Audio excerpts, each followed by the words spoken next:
Good morning students.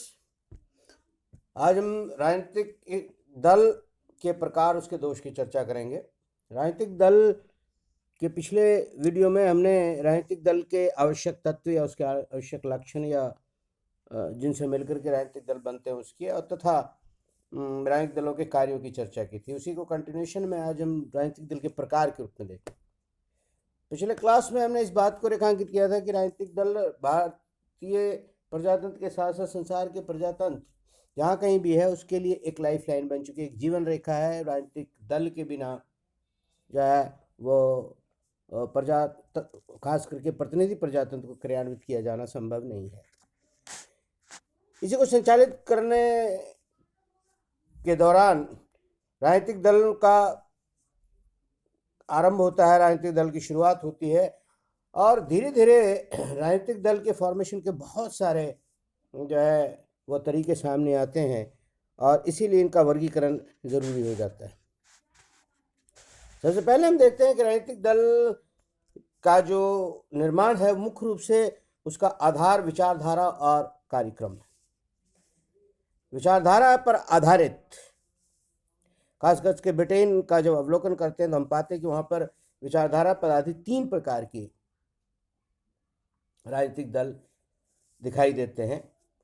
एक दल जो अनुदारवादी दल है, जिसके भी सत्ता है बहुत जमाने से। अनुदारवादी दल ब्रिटेन में अस्तित्व में रहा है। उसके बाद उसके अपोजिशन में जो दल उत्पन्न हुआ वो उदारवादी दल था और फिर 20वीं शताब्दी के जो है आरंभ से ही जो है उदारवादी दल की जगह जिस दल ने ले ली वो श्रमिक दल था, जो है सत्ता जो व्यवस्था में व्यापक परिवर्तन की मांग कर रहा था। तो कुल मिलाकर के विचारधारा के आधार पर यदि हम राजनीतिक दल का विश्लेषण करें तो हम पाते हैं कि अनुदार दल है, अनुदारवादी दल है। अनुदारवादी दल का अभिप्राय क्या है कि जो व्यवस्था को उसी रूप में बनाए रखना चाहता है जिस प्रकार से उसे उसके पूर्वजों से मिली है और उसमें वो जो है बहुत ज़्यादा फेरबदल या यूं कहें कि उसमें फेरबदल चाहता ही नहीं है, उसको हम अनुदारवादी दल कह सकते हैं। एक और दल की कल्पना हम कर सकते हैं जो पुरानी व्यवस्थाओं को पुनर्जीवित करना चाहता है, जिसको हम प्रतिक्रियावादी दल कहते हैं, लेकिन अभी ऐसी दल की बात यहाँ पर नहीं कर रहे हैं। अनुदारवादी दल, ठीक। उसके बाद जो दल वहाँ उभर करके आया और जिसने 20वीं शताब्दी के आरंभ तक अनुदार दल के विपक्ष के रूप में उन्होंने भूमिका निभाई, वो था उदारवादी दल। उदारवादी दल की फिलॉसफी या विचारधारा मुख्य रूप से जो है वो सोच विचार करके, तर्क वितर्क करके, चर्चा परिचर्चा करके, बुद्धि पर आधारित, तर्क पर आधारित परिवर्तन की रही है। परिवर्तन के पक्षधर रहे हैं वो, बट अंधाधुंध परिवर्तन या व्यापक परिवर्तन, आमूलचूल परिवर्तन, अचानक परिवर्तन या हिंसात्मक परिवर्तन का पक्ष नहीं लेते। परिवर्तन की बात करते हैं लेकिन बहुत ही सोची समझी रणनीति, बहुत ही सोच समझ करके जो है बदलाव की जरूरत है। केवल उन बदलावों का समर्थन करते हैं जो बदलाव तार्किक, बुद्धिपरक, न्यायपरक दिखाई देते। 20वीं शताब्दी के प्रारंभ से जिस दल का अस्तित्व और जिस दल ने ब्रिटेन में अपनी उपस्थिति को दर्ज कराया वो श्रमिक दल है, लेबर पार्टी है। लेबर पार्टी का जो वैचारिक धारा है या जो थिंकिंग ओरिएंटेशन है, आइडियोलॉजिकल ओरिएंटेशन है, वह है व्यवस्था में व्यापक परिवर्तन। लेकिन परिवर्तन सभी क्षेत्रों में व्यापक परिवर्तन, क्योंकि जो पुरानी व्यवस्था है उसको वो अन्याय पर आधारित, असमानता पर आधारित या फिर एक विशेष वर्ग के हित साधने वाली व्यवस्था के रूप में देखते हैं और इसलिए जो मजदूर हैं, जो आम नागरिक हैं, जो छोटे किसान हैं, इस तरह के हितों को मिला करके वो व्यवस्था में इस प्रकार का परिवर्तन चाहते हैं कि व्यवस्था मुख्य रूप से उन आम जन लोगों के जो है आवश्यकताओं, आकांक्षाओं के अनुरूप हो जाए। तो इस प्रकार से विचारधारा पर आधारित ये परिवर्तन दिखाई देता है। इसी विचारधारा को और आगे बढ़ाते हैं तो दूसरे तरीके से भी इसको हम देख सकते हैं। इस विचारधारा के दल को दूसरे तरीके से भी देखा जाता है, जैसे जो अनुदारवादी दल या जो व्यवस्था में परिवर्तन नहीं चाहते या पुरानी व्यवस्था को पुनः पुनर्जीवित करना चाहते हैं, उसमें ही वो जो है आशा ढूंढते हैं, उसमें उसको ही जो है भविष्य का आधार बनाना चाहते हैं, तो उसे हम दक्षिणपंथी दल कहते हैं। इसमें उस तरह की जो है विचारधारा शामिल है जिसमें पुरानी व्यवस्था या जो जो ऐतिहासिक धरोहर है उसके प्रति गौरव का और गौरव का भाव पैदा करना चाहते हैं, और उसके आधार पर जो है भावी समाज, भावी अर्थव्यवस्था, भावी राजनीतिक व्यवस्था का निर्माण करना चाहते हैं। तो दक्षिणपंथी व्यवस्था वो है जो पुरानी व्यवस्था को न केवल जीना चाहते हैं बल्कि भविष्य के लिए भी उसे ही आधार बनाने के पक्षधर हैं, और उसको जो है सांस्कृतिक राष्ट्रवाद से भी जोड़ करके देख सकते हैं। दूसरी और एक्सट्रीम जो व्यवस्था है वामपंथी लेफ्टिस्ट विचारधारा है, जो व्यवस्था में पूरी तरह परिवर्तन चाहते हैं। इस तरह के परिवर्तन चाहते हैं कि ठीक वो श्रमिक दल की तरह इस तरह का परिवर्तन चाहते हैं कि जो अब तक समाज में मार्जिन पे रहे हैं, जो हाशिए पर रहे हैं, जो उपेक्षित रहे हैं, जिनकी समस्याएं नहीं सुनी गई है, जिनकी आवश्यकताओं को जो है केंद्र में नहीं रखा गया, व्यवस्था को इस तरह से परिवर्तित किया जाए कि वह अंडरडॉग्स या जो वंचित वर्ग है, जो अब तक उपेक्षित वर्ग है, उसके हितों के अनुकूल बना दिया जाए। जाहिर सी बात है, वो व्यवस्था जो अभिजन वर्गीय व्यवस्था है, जो कुछ लोगों के लिए, कुछ प्रिविलेज्ड सुविधापरक लोगों के लिए बनी हुई थी, यदि उस व्यवस्था को जन मानस या जो बहुसंख्यक जनता है, जो गरीब है, जो उपेक्षित है, जो सुविधा विहीन है, संसाधन विहीन है, उसके इच्छाओं के अनुरूप, आकांक्षाओं के अनुरूप करेंगे तो पूरा व्यापक परिवर्तन चाहिए। तो इसे वामपंथी दल भी कहते हैं। इन दोनों के बीच की जो विचारधारा है, जो पुरानी व्यवस्थाओं को भी बनाए रखना चाहते हैं और नए परिवर्तन को भी अपने आप में समाहित करना चाहते हैं, कहने एक सामंजस्य बिठाने की जरूरत है दक्षिणपंथी और वामपंथी विचारधाराओं के बीच। उसको हम सेंट्रिस्ट आइडियोलॉजी, सेंट्रिस्ट विचारधारा पर आधारित दल कहते हैं। बहुत सारे दल इसके अधीन। भारत में हम देखें तो कांग्रेस पार्टी को हम इस विचारधारा के बीच रख सकते हैं। दूसरी ओर दक्षिणपंथी विचारधारा वाली पार्टी बीजेपी, शिवसेना, इस प्रकार के दल हैं, और दूसरी ओर वामपंथी दल जितने हैं उनको हम वामपंथी विचारधारा वाले दल के अंतर्गत रख सकते हैं। तो इस प्रकार से ये दोनों ही प्रकार के जो वर्गीकरण है विचारधारा पर आधारित लगभग समान है। एक और वर्गीकरण किया जा सकता है, राजनीतिक दल का वर्गीकरण को उभर करके आता है, और वह है संरचना के आधार पर। स्ट्रक्चर कैसा है, what is the structural arrangement of the political parties. उसके आधार पर दो प्रकार की, एक पार्टी को कहते हैं एलिट पार्टी, अभिजन वर्गीय या अभिजनवादी दल, एक है मास पार्टी। दूसरे तरीके से भी इसको कह सकते हैं, एक है कैडर बेस्ड पार्टी जिसको हम मास पार्टी भी कह रहे हैं। दूसरा तरफ जो है जो कॉकस है, जो अभिजनवादी दल के रूप में उभर करके आता है।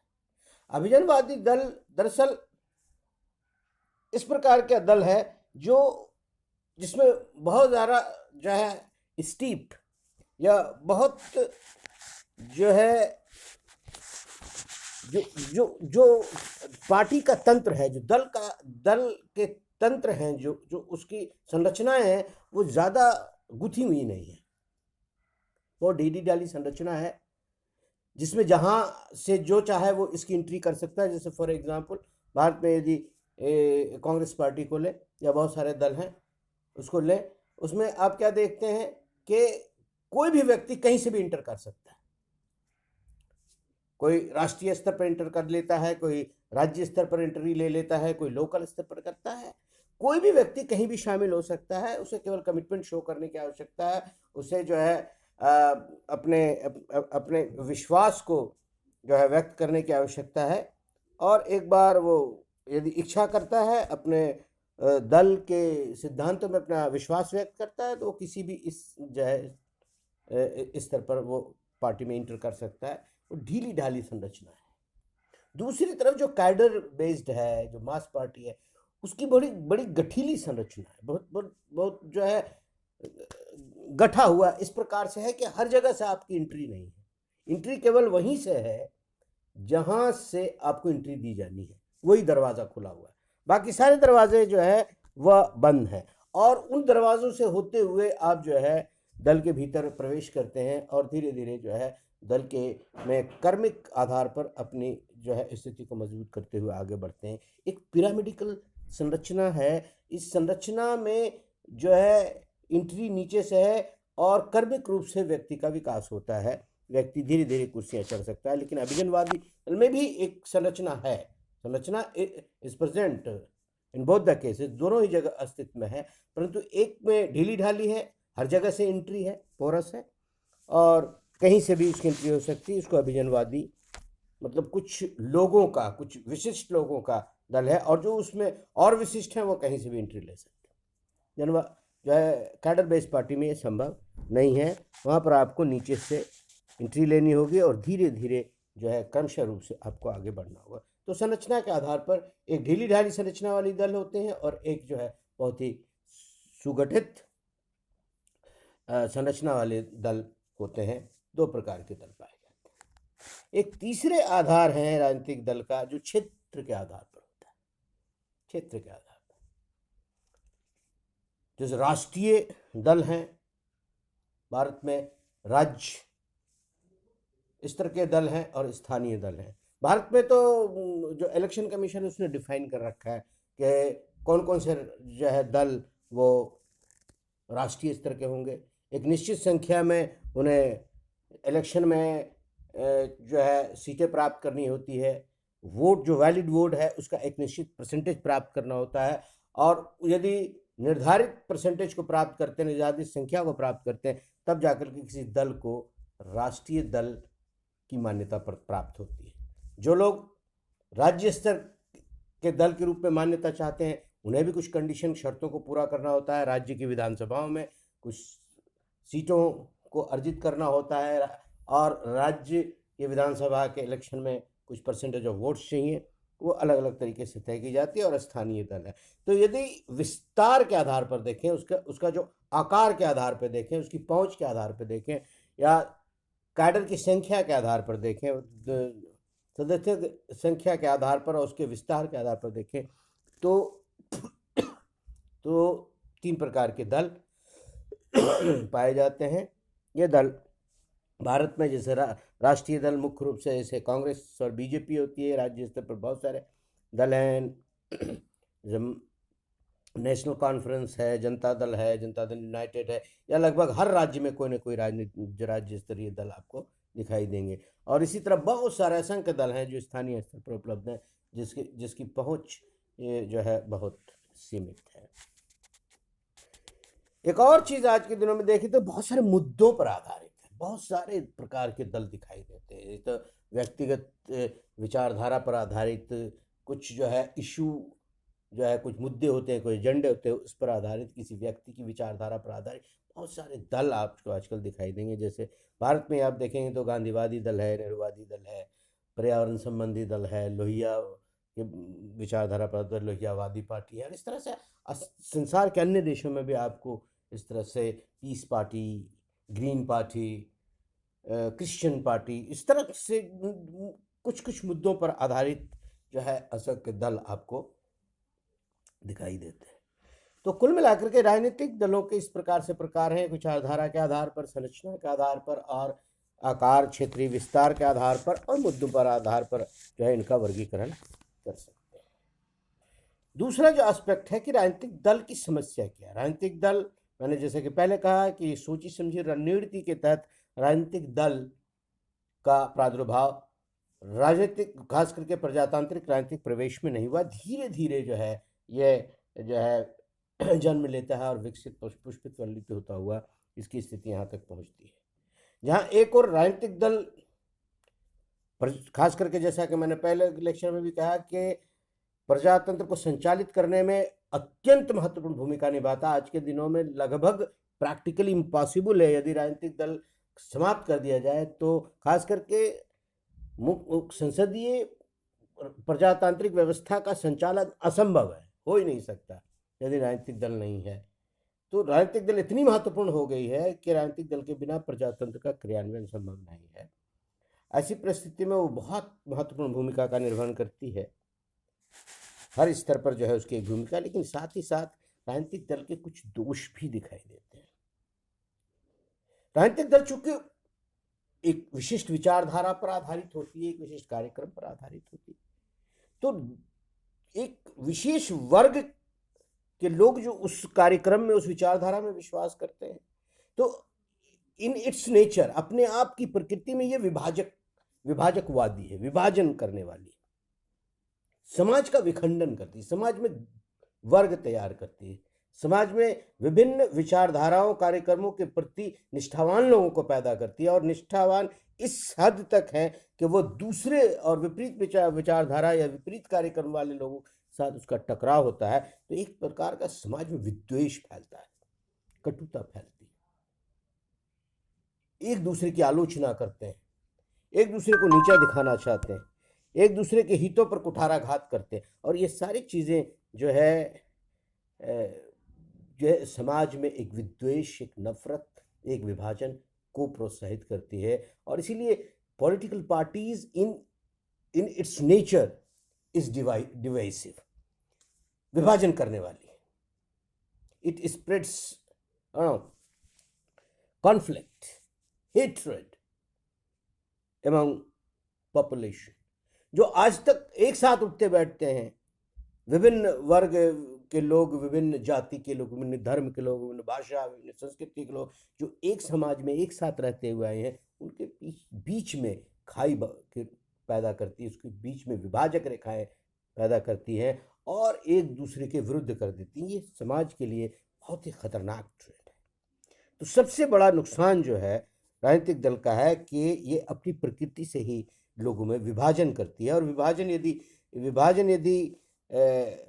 यदि मतों का हो और एक लेवल का टॉलरेंस हो, एक दूसरे को बर्दाश्त करने की क्षमता हो, तब तक तो ठीक है। अन्यथा इस लाइन को जैसे ही क्रॉस करता है, समाज में जो है नफरत, हिंसा और संघर्ष के फैलने की संभावना बन जाती है।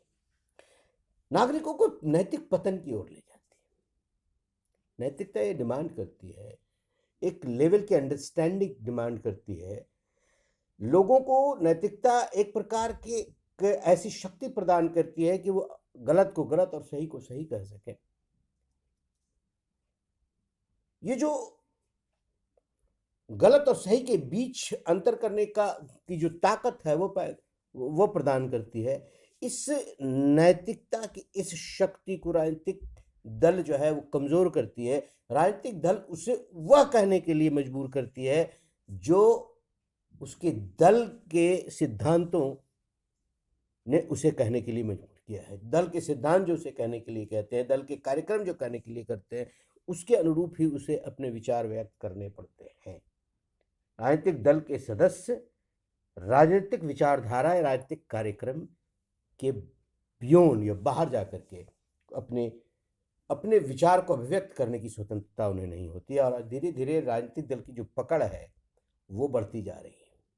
राजनीतिक दल में जो सदस्य हैं उनमें अनुशासन को बनाए रखने के लिए दल बदल विरोधी अधिनियम जैसे जो है कानून लाए जा रहे हैं। इन सभी कारणों से व्यक्ति यदि दल का सदस्य बन जाता है तो उसका नैतिक पतन संभव है।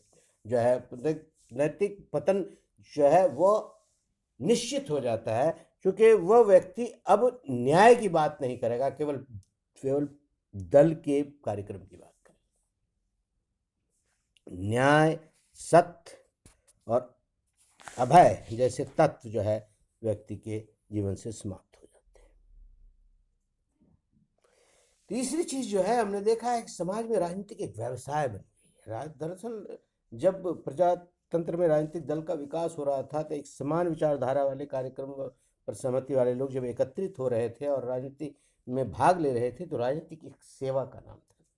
राजनीति के माध्यम से लोग जन सेवा, देश सेवा, मानवता सेवा करने के दृष्टिकोण से आते थे। उनका अलग व्यापार होता था, अलग व्यवसाय होता था। जब उनको जो समय मिलता था, अवसर मिलता था, तब वो सार्वजनिक हितों के लिए वो एक मंच पर आते थे। लेकिन अब जो है राजनीति एक फुल फ्लेजेड एक प्रोफेशन बन गया है। राजनीति को लोगों ने अपने कैरियर का हिस्सा बना लिया है और राजनीति के माध्यम से अपने हितों को साधने का प्रयास करते हैं। जो रोज जो राजनीति परहित के लिए थी अब स्वहित के लिए हो गई है। तो ये एक व्यापार बन गया है, एक व्यवसाय बन गया है। इसमें लोग इन्वेस्ट करते हैं और इससे जो है वह लाभ कमाने का प्रयास करते हैं।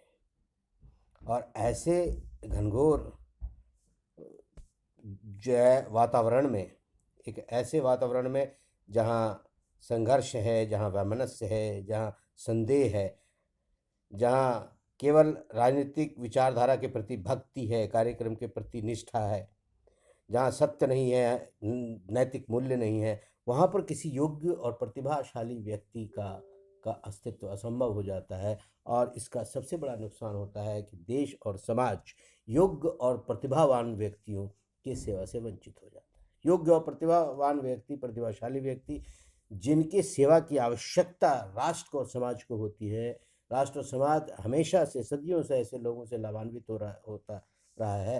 राजनीतिक दल के प्रादुर्भाव के बाद, उसके वर्चस्व बढ़ने के बाद धीरे धीरे जो है ऐसे लोगों की उपस्थिति राजनीति के क्षेत्र में जो है वो घटती जा रही है। और जो है दुर्दांत लोग, जो लोगों में जो लोग स्वहित साधना चाहते हैं, जो लोग धन कमाना चाहते हैं, उनको सत्ता अपने व्यक्तिगत और अपने परिवार समाज के लोगों के लिए इस्तेमाल करना चाहते हैं, वैसे लोगों की संख्या बढ़ती जा रही है।